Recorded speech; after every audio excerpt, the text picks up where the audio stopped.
Hello hello hello. ઘણા સમય પહેલાં હું એકવાર રાજકોટમાં એક પ્રોગ્રામ માટે જતો હતો અને બહુ મોડું થઈ ગયું એટલે મારી ગાડી ફૂલ ફાટ ચાલતી હતી, મર્સિડીઝ ગાડી હતી અને એવામાં એક માણસ આગળ બુલેટ લઈને વચ્ચે આવીને ઊભો થઈ ગયો કે ઊભી રાખો. મેં મારા ડ્રાઈવરને કીધું લા કોઈને ઠોકી કે શું? મને કે ના ના હું તો સીધો સીધો આવું છું. મેં કીધું ભાઈ છે કોણ? અહીંયા રિવોલ્વર લગાવેલી અડધી દેખાય. મને કે કાચ ખોલો. મેં કીધું ભાઈ શું છે? મને કે ફોટો પડાવો છે, આહિર છું. આ આહિરોની સ્ટાઇલ છે એટલે એવા રામભાઈ છે. આટલું સરસ આયોજન કર્યું છે પણ મને લાગે છે કે હું અહીંયા મિસફિટ છું. પણ એક વાત ચોક્કસ કહું છું, રાત્રે 11 વાગે સુરતથી નીકળ્યો અને 10 કલાક ગાડી ચલાવીને તમારા બધાના દર્શન કરવા માટે ખાસ આવ્યો છે. બીજો કોઈ હેતુ નથી. 700 વર્ષ મોગલોએ શાસન કર્યું, 300 વર્ષ ખ્રિશ્ચનોએ શાસન કર્યું, 1000 વર્ષ પછી પણ 85% સનાતન ધર્મમાં માનવાવાળા લોકો જીવે છે. એનું કારણ આવી માતાજીઓ અને આવા સાધુ સંતોના આશીર્વાદ છે આપણી ઉપર અને એટલે આ સંસ્કૃતિ બચી છે. હું નાત જાત ધર્મ સંપ્રદાયમાં માનતો નથી, હું માણસમાં માનું છું. મારે આજે અહીંયા કોઈ આટલા બધા સાધુ સંતો બેઠા હોય, વિદ્વાન લોકો બેઠા, એટલે મારી કોઈ ઓકાત નથી કે હું કોઈ વાત કરું. પણ યુટ્યુબ પર જ્યારે 1.5 કરોડ લોકો આપણી વાત સાંભળતા હોય ત્યારે એમ થાય કે ટાલિયા તારી વાતમાં દમ છે, ચાલુ રાખ. એટલે હું આ બધું બોલું છું. બહુ જ ગરીબ ઘરમાં જન્મે બ્રાહ્મણ છું, કર્મે થવાની કોશિશ કરું છું. બ્રાહ્મણ એટલે કોઈ જાતિ નથી, પણ જે સમાજને દિશા બતાવે એને બ્રાહ્મણ કહેવાય. સમાજને દિશા બતાવે એને બ્રાહ્મણ કહેવાય. ગીતાના 4થા અધ્યાયના 13મા શ્લોકમાં કૃષ્ણ ભગવાને કહ્યું છે કે મેં જન્મને આધારે જાતિ બનાવી, જન્મને આધારે નહીં કર્મને આધારે બનાવી છે.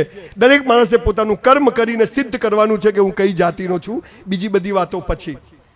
પણ આજે હું જે વાતો કરવા આવ્યો છું, ખાસ બાબુભાઈનો આગ્રહ હતો એટલે 10 કલાક ડ્રાઈવ કરી પાછો સુરત પ્રોગ્રામ છે એટલે મેં કીધું, વિનંતી કરી કે મને થોડુંક પહેલાં ચાન્સ આપો.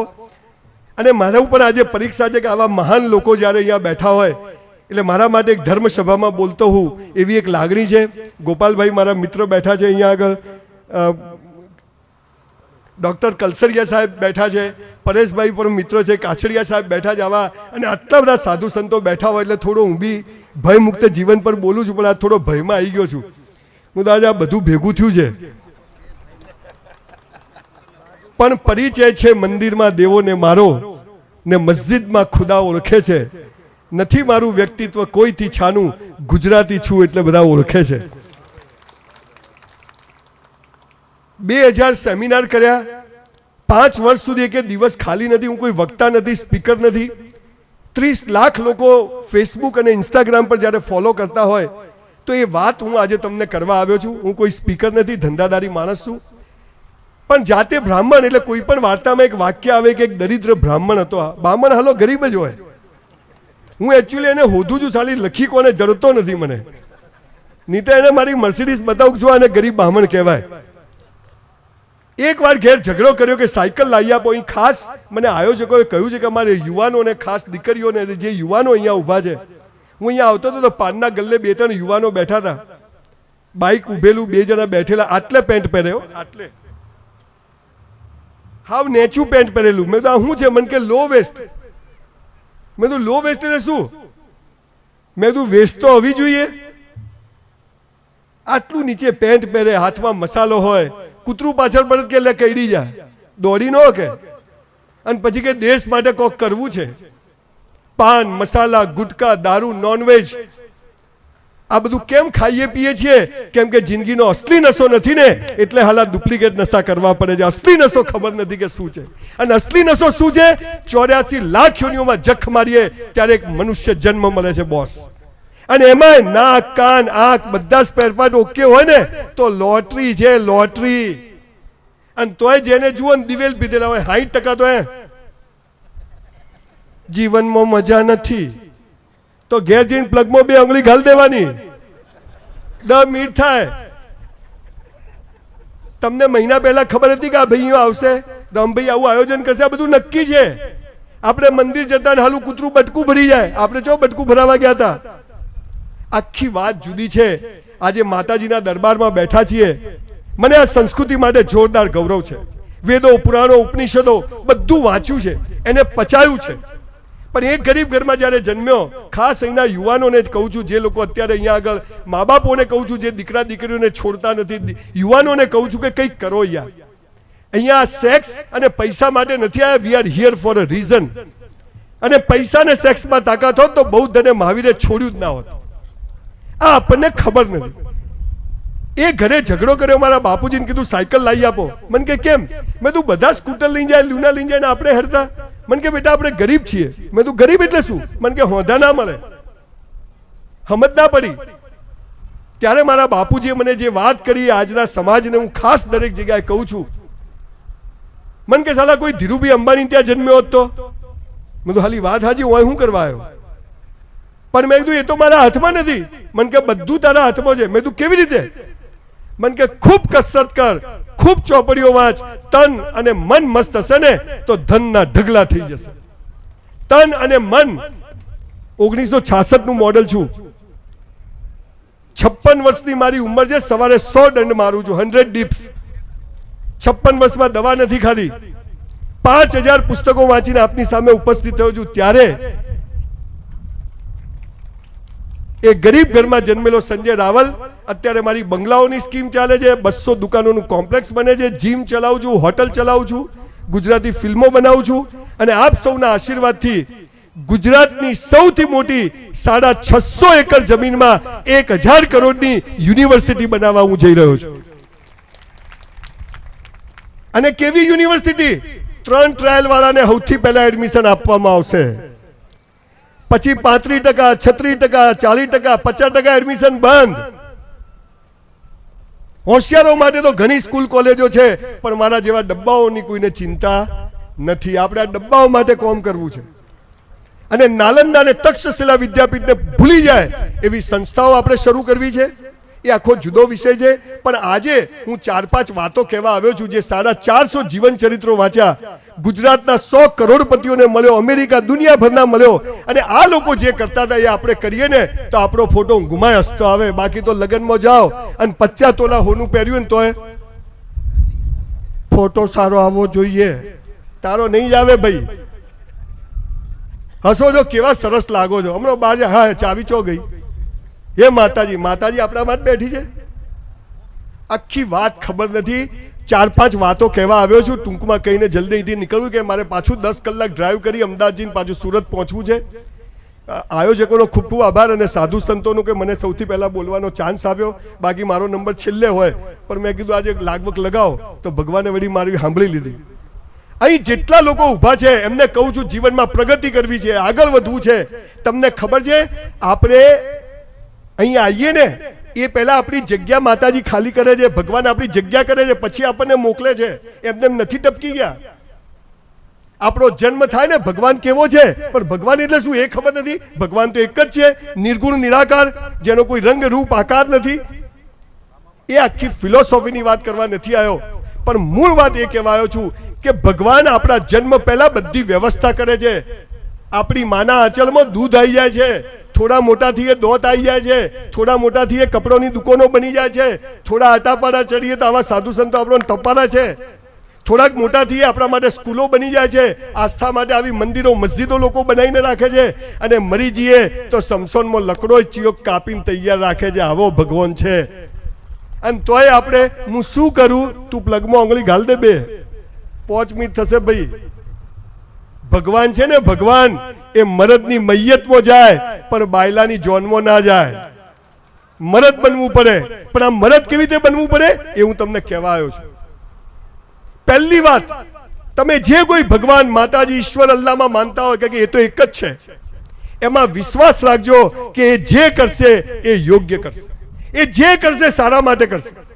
1984માં ડોક્ટર બનવું હતું, સૌથી હોશિયાર છોકરો હતો. અમારા 20 છોકરામાં બી સૌથી હોશિયાર. પરીક્ષા આલી, મારા 19 મિત્રો મેડિકલમાં ગયા, સંજય રાવલ 54% આયા. આ 54% કેમ આયા તમને કોઈને ખબર છે? કેમ કે ભગવાનને 1987માં ખબર હતી કે આ 24/4 આ ભાઈને પીપાવાવ ગામમાં સ્પીચ આલવા મોકલવાનો છે, એટલે ઓને 54% આલો, ડોક્ટર બનાવાય નહીં. આપણા પ્લાન કરતા એના પ્લાન મોટા હોય છે. આ તો 200 વીઘા જમીન હોય, છોકરો ધંધો કરતો હોય, બધું ટોપ હોય, તોય ડોહો શું કે બાજુનું ખેતર લેવાઈ જાય તો સારું. એટલે ડોહા હવે મરી જાવ ને કેટલું ભેગું કરશો? એ દિલ માગે મોર, મોટો ભિખારી થતો જ જાય છે માણસ. પહેલા પોતાના માટે જીવીએ, પોતાના સમાજ માટે જીવીએ, અને 50 વર્ષ થાય ને એટલે જે સમાજે આપ્યું ને એને પાછું આપવાનું શરૂ કરો. આનું નામ જીવન, આનું નામ જીવન. કા આપીને જાઓ કે આ મૂકીને જાઓ, લઈને જવાનું નથી. એટલે ભગવાન પર અતૂટ શ્રદ્ધા રાખજો કે જે કરશે એ યોગ્ય કરશે. પણ ભગવાન પાસે, માતાજી પાસે જવાનું, પણ ભીખ માંગવા જવાનું નહીં. પેલો ભિખારી મંદિરના બહાર ભીખ માંગે, આપણે મંદિરના મૂળ તો બધા જવાનું કે માતાજી આવી ગયો છું, રેડી છે કોમકાજ, કોઈ તકલીફ નથી. જન્મ આલ્યો, 2 જોડી લુગડા આલ્યા, ટનાટન છે, મોજ છે.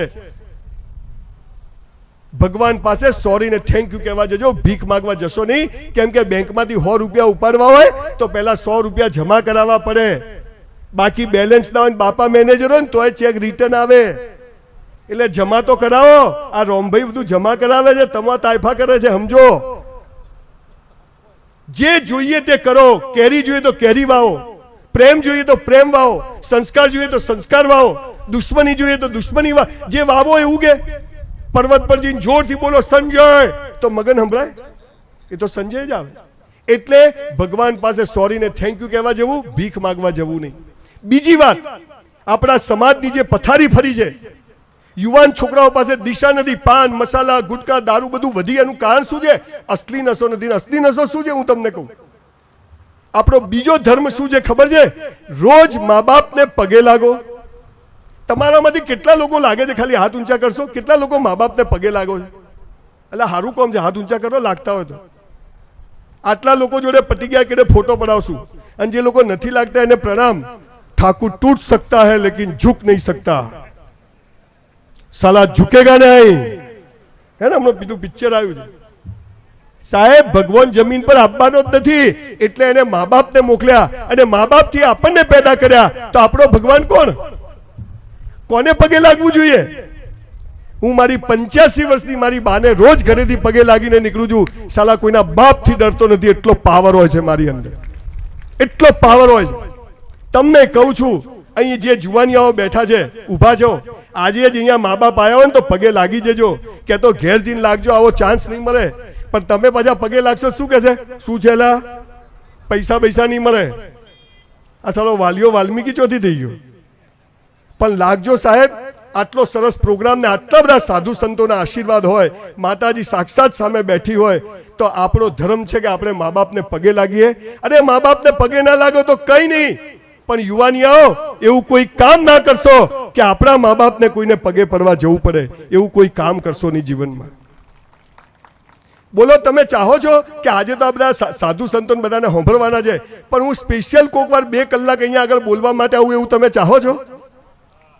હું તમને પ્રોમિસ આપું છું કે આ વર્ષમાં એકવાર અહીંયા આગળ આવીશ, પીપા વાવમાં બધા બોલાવશો તો. પણ આપણે એટલા જ લોકોને બેસાડશું જેટલા મા બાપને પગે લાગતા હોય. ભલે 25 જણા હોય તો બેસું, વાતો કરશું. તો આજે હું કહું છું, પગે પડવું એટલે રિસ્પેક્ટ કરવું, એમ નથી કહેતો કસરત કરો. આપણા કારણે આપણી મા બાપની આંખમાં આંસુ આવી ગયા ને બોસ, સાલી નરકમાંય જગ્યા નહીં મળે બોસ, નરકમાંય જગ્યા નહીં મળે. આપણે મુસલમાનો પાસેથી એક વાત શીખવા જેવી છે સાહેબ. તમે મુસલમાનોનું એક બી ઘરડાઘર જોયું છે? તાળી પાડો. એ ગમે તે કરશે પણ મા બાપને ઘરડાઘરમાં મૂકવા નહીં જાય. આ બધું શીખવાની વાત છે. એટલે મા બાપને પગે લાગો. પણ એકચ્યુઅલી આપણા દેશમાં તકલીફ શું છે? સ્કૂલોમાંથી ઊંધું ભણાવે છે. અહીંયા બધા નેતાઓ બી બેઠા છે, એમને કહું સરકારમાં રજૂઆત કરો. સ્કૂલમાં પેલી ચોપડી આવે ખબર છે, એમાં પહેલું પત્તું આવે. પહેલું પત્તું ખોલો એટલે પ્રતિજ્ઞા પત્ર આવે. શું લખેલું હોય? ભારત મારો દેશ છે, બધા ભારતીયો મારા ભાઈ બહેન છે. એટલે લગ્ન કરવા પાકિસ્તાન જવાનું? ખરેખર શું ભણાવવું જોઈએ? ભૂલો ભલે બીજું બધું, મા બાપને ભૂલશો નહીં, અગણિત છે ઉપકાર એના, એને વિસરશો નહીં. આ ભણાવવું જોઈએ. કાછડિયા સાહેબને કહું કે ઉપર મોદી સાહેબને નહીં, પરેશભાઈ બધા કહેજો જરા સાહેબને. તો આપણે 2 હાથ ઊંચા કરી અને આજે આ અહીંથી હું એના માટે જ આવ્યો છું, નક્કી કરશું કે આજથી મા બાપને પગે લાગશું. કરી શકીએ? ચલો તારે બે હાથ ઊંચા કરો અને વિડીયો વાળા ભાઈ આ પાડો, મારો ફોટો કોઈ કોમનો નથી. આ જુઓ કેવો સીન છે. ભૂલો ભલે બીજું બધું, મા બાપને ભૂલશો નહીં, અગણિત છે ઉપકાર એના, એને વિસરશો નહીં. આપ સૌનો ખૂબ ખૂબ આભાર, ખૂબ ખૂબ આભાર. ત્રીજી વાત, આવા સાધુ સંત ઓલિયા ફકીરો ક્યાંય મળે ને સાહેબ, તો એને પગે પડવાનું ભૂલતા નહીં. કે એ છે તો આ દેશ છે ને આ સંસ્કૃતિ છે, તો સારા ગુરુઓને પગે લાગવું એ પણ આપણો ધર્મ છે. એની ઓરા હોય છે અને ક્યાંક એના શબ્દો નીકળી જાય ને આપણો બેડો પાર થઈ જાય. તો આવા સાધુ સંતોને 100માંથી 2-4 કોઈ ખરાબ ખોટા આવી ગયેલા હોય તો બધે હોય. અનાજમાં વેણો મળતો આવે, પણ 90-95% શુદ્ધ સાત્વિક લોકો હોય છે અને આ લોકો આ સંસ્કૃતિને દેશને ટકાવે છે. તો આવા લોકોને પણ પગે પડવું એ આપણો ધર્મ છે. ચોથી વાત, અહીંયા આજે સમાજ બેઠો છે, બહેનો બેઠી છે, હસબન્ડ વાઈફ બેઠા છે, થોડી મર્યાદા છોડીને સાધુ સંતો બેઠા છે. અને વાત કરું, છેલ્લા 3 વર્ષમાં 3000 લોકોને મેં સુસાઇડ કરતા બચાયા છે, આત્મહત્યા કરતા બચાયા છે. હમણાં એક મેડિકલ કોલેજમાં ગયો, એક છોકરો આઈને પગે પડ્યો, મને કે સાહેબ મરી જવું. મેં કીધું કેમ? પેલીએ ના પાડી. એટલે પેલી ના પાડી એટલે મરી જવાનું? એને ખબર જ નથી કે આપણે અહીંયા આયા છીએ. કે અહીં બેઠેલા તમામ યુવાનોને અને યુવતીઓને એક વાત કહેવા આવ્યો છું. ગીતા, કુરાન, બાઇબલમાં લખ્યું છે કે હે મનુષ્ય, તારા જન્મ સમયે તારો જીવન સાથી મેં નક્કી કરીને રાખ્યો છે. કૌંસમાં ફાંફા મારવા નહીં. મા બાપ નક્કી છે, ભાઈ બહેન નક્કી છે, અને થવાનો હોય તો જીવન સાથી પણ નક્કી છે. માટે યુવાનીમાં ટાઈમ બગાડવો નહીં. અને મળ્યા પછી જેમ મા બાપ ના બદલી શકાય, ભાઈ બહેન ના બદલી શકાય, એમ જીવન સાથી પણ બદલી શકાય નહીં. આ આપણી સંસ્કૃતિ. આજે સૌથી વધારે સમાજમાં પ્રશ્નો છે. દહેજનો પ્રથા છે, આ સામસામે લેવડ દેવડનો પ્રશ્ન છે, સંસ્કારોનો પ્રોબ્લેમ છે. અને મારા મા બાપ અને મેં વાંચેલી 5000 ચોપડીઓનો સાર તમને કહું, સાહેબ સંસ્કાર હશે ને તો પૈસો જખ મારીને આવશે, પણ સંસ્કાર નહીં હોય ને તો હશે પણ બધું જતું રહેશે. આટલી વાત યાદ રાખજો. એટલે સંસ્કારની વેલ્યુ છે. તમે તમામ 18 વર્ણના લોકો આજે અહીં બેઠા છો ત્યારે એક વાત ખાસ કહેવાનું મન થાય. જોઈન્ટ ફેમિલીમાં રહેજો, પરિવારને સાથે લઈને ચાલજો. જે ભાઈનો ના થાય ને કોઈનો ના થાય. સાવણી હોય ને સાવણી, એની હળીઓ ભેગી હોય ને તો કચરો કાઢે, પણ છૂટી પડી જાય તો ખુદ કચરો બની જાય. ભેગા રહેવાની વેલ્યુ છે. બહેનો, દ્રાક્ષનો ઝુમકો 100 રૂપિયા કિલો વેચાય, પણ છૂટી પડી ગયેલી દ્રાક્ષ કોઈ 10 રૂપિયા કિલો લે નહીં. ભેગા રહેવાની વેલ્યુ છે. મારો ભાઈ 2001માં ગુજરી ગયો એક્સિડન્ટમાં. એની 3 દીકરા દીકરીઓ, મારા 3 દીકરા દીકરીઓ. આજે 20 વર્ષ થયા, પણ ક્યારે છોકરાઓ મોટા થયા, પૈણી ગયા, સાલી ખબર જ ના પડી. આ તો કે મૂન માલ લાલ્યો, પછી મરે ત્યારે મૂન માલ લાલ્યો જ હોય. આજે જ સાહેબ ભાઈઓમાં કોઈ મનભાવ હોય, સાધુ સંતોને હાથે લાગીને પગે લાગી જજો. કશું બધું મૂકીને જવાનું છે. હવારે રોજ પડે ને તો એમ થાય સાલો પૈસો જોઈએ, અને હોજે પથારીમાં પડે તો એમ થાય સાલી શાંતિ જોઈએ. અને શાંતિ આવે છે ભાઈઓના સંપથી, શાંતિ આવે છે મા બાપનું રિસ્પેક્ટ કરવાથી, શાંતિ આવે છે સાધુ સંતોની સેવા કરવાથી, શાંતિ આવે છે ઈશ્વર પર શ્રદ્ધા રાખવાથી. આ આપણે કરતા નથી અને જોઈએ છે આપણે બધું. અને છેલ્લી વાત કહીને મારી વાત પૂરી કરું છું. મારા ઘણા બધા વિડીયો છે. આ પ્રસંગ નથી મારા લેક્ચર બાજીનો, પણ ખાસ રામભાઈનો આગ્રહ હતો કે ના સંજયભાઈ તમે આવજો, એટલે હું ખાસ આવ્યો છું. અને છેલ્લી વાત કે જેના કારણે આજે હું 2 પૈસે 2 પાંદડે સુખી થયો, જેના કારણે આટલા લોકો મને સાંભળે છે, એ વાત હું તમને બધાને આજે ખાસ કહી દઉં છું. અને આ એક જ વાત કરશો ને તો સાહેબ આજની તારીખ આ રેકોર્ડિંગ અને મોબાઈલમાં લખી રાખો. તમે ધારો એ ના થાય ને તો માતાજીના દરબારમાં કહું છું, તમારું જૂતું ને મારું મોઢું. આ એક જ કામ કરજો આજથી. શું કરવાનું? અહીંયા ટાટુ બનાવી દો. મેં તો અહીંયા મા બાપ લખાઈ દીધું, બીજા હાથમાં લખાઈ દેવું છે. શું લખી દેવાનું? જે કરો તે બેસ્ટ કરો. જે કરો, ભણવાનું નહીં, ધંધો નહીં. સવાર પથારીમાંથી ઉઠીએ, કરાગ્રે વસતે લક્ષ્મી, કર મૂલે સરસ્વતી, કર મધ્ય તું. એ ઈશ્વર તારો આભાર. કેટલાય રાત્રે ઊંઘી જાય, હવાર ઉઠતા જ નથી, હે ને? તો આ ભગવાનનો આભાર માનવાનો. હવાર ઉઠીને મસ્ત બ્રશ કરવાનો, કપડાં ધોઈને જ પહેરવાના, અને મોજા તો ખાસ ધોઈને પહેરવાના. ઘણા તો બૂટ કાઢે તો મરેલો જીવતો થઈ જાય, હુંગારો તો. જે કરો તે બેસ્ટ કરો. 11 વાગ્યાનો ટાઈમ છે, 11:15 પહોંચી જવાનું. ખાવા બેઠા, પ્રસાદી રાખી છે ને અહીંયા, થાળીમાં એક દાણો એઠો રાખવો એ સૌથી મોટું પાપ છે. તમારામાં છોણો એટલું લેજો, પણ એઠું મૂકતા નહીં. તમે જેટલું એઠું મૂકો છો ને, કોઈ ગરીબની છોડીના લગ્ન થઈ જાય બાપા. એટલે અન્ન તો દેવતા છે. એટલે જે કરો, થાળી ચોખ્ખી લીધી, ચોખ્ખી પાછી મૂકવી છે. આ તો જોજો હમણાં આખી ડીશ બધો હવા દો અને પછી કે ગેસ થઈ ગયો. સાલા બાટલો થઈ જશે, ગેસ નહીં. હાલા મફતમાં કેટલું ખવાય? એક દાણો એઠો મૂકશો નહીં. આજે નક્કી કરજો, આપણું ઘર હોય કે ગમે ત્યાં હોઈએ, ભગવાનનું નામ લઈને ખાવું, અને પ્રસાદ ધરાઈને ખાવું, અને પ્રસાદ કદી એઠો મુકાય નહીં. આ સંસ્કારો છે, આ આપણી સંસ્કૃતિ છે, એ આપણે ભૂલી ગયા છે. માટે જે કરો તે બેસ્ટ કરો. 400 રૂપિયામાં હોટલમાં વેઇટરની નોકરી કરી બ્રાહ્મણના છોકરાએ, સંડાસ બાથરૂમ સાફ કર્યા, પણ 400 રૂપિયામાં 4000નું કામ કર્યું. બોલો 3600 રૂપિયા ભગવાનના ત્યાં જમા થાય કે ના થાય?